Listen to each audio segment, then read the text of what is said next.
क्या आपने जनरल आसिम सलीम बाजवा साहब पे एक व्लॉग किया था उनके कारोबार पे, मेरी नजर से गुजरा था, अगर आप नाजरीन को शेयर कर सकें क्या उनका कारोबार है? देखे उनका कारोबार क्या है, वो तो अब तो वो कारोबार छुपा हुआ नहीं है। पिज्जा से लेके और यहाँ पर पाकिस्तान हाँ में भी उनके बेटे हमारी इत्तलात के मुताबिक कारोबार कर रहे हैं। यहीं पे उनका गुलबर्ग ग्रीन्स में ऑफिस भी है, तो अच्छा वो कर रहे हैं। सीपेक के अब वो चेयरमैन है। 63 अरब बेटे डॉलर के किस चीज का प्रोजेक्ट। कारोबार कर रहे हैं उनके पाकिस्तान में?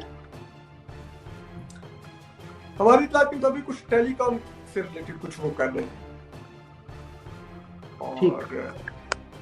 और जो सीपेक के रूट के ऊपर कुछ चीजें चल रही हैं हमारी इत्तलात के मुताबिक। और बाकी ये है कि खैर कोई ऐसी बात नहीं है, इसमें आप लोग परेशान ना हो। इस हुकूमत के पास इन्हीं लोगों को अकोमोडेट करने का मैंडेट है कि जो जो रिटायर होता रहे उसको आपने कंटिन्यू करवाना है। तो किसी को सीपेक अथॉरिटी दे देती है, किसी को नया हाउसिंग पाकिस्तान अथॉरिटी दे दी जाती है, किसी को पीआईए दे दी जाती है, किसी को वापडा, किसी को स्टील मिल, किसी को नादरा।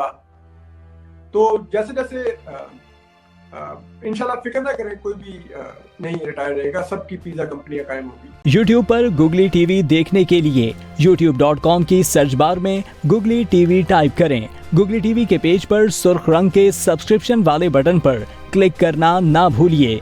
YouTube पर अपलोड होने वाली वीडियो से बाखबर रहने के लिए बेल आइकॉन पर क्लिक कीजिए। आपको हर नई आने वाली वीडियो के बारे में नोटिफिकेशन मौसूल हो जाएगा।